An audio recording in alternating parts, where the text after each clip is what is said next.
supposed to do? Kill Mufasa? Precisely.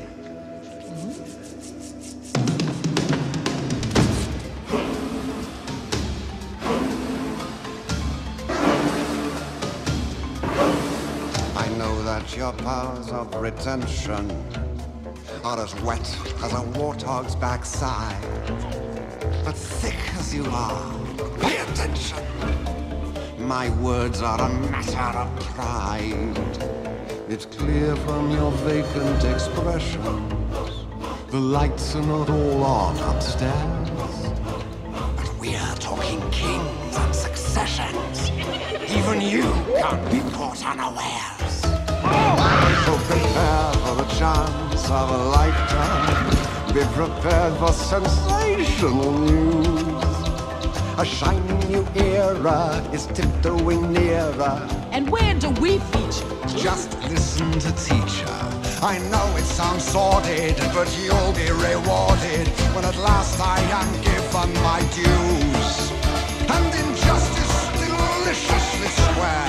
Be prepared. Yeah, be prepared.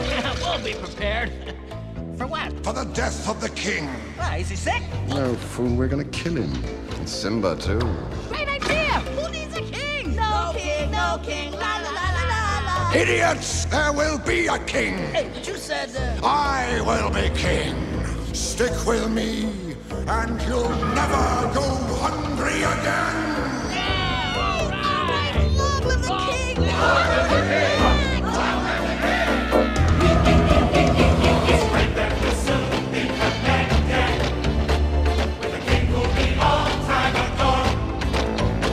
Of course, quid pro quo, you're expected to take certain duties on board. The future is littered with prizes, and though I remain addressee, the point that I must emphasize is you won't get a sniff without me! So prepare for the coup of the century. Be prepared for the murkiest scam. Meticulous planning, tenacity spanning, decades of denial is simply why I'll be king undisputed, respected, saluted, and seen for the wonder I am. Yes, my teeth and ambitions are bared. Be prepared.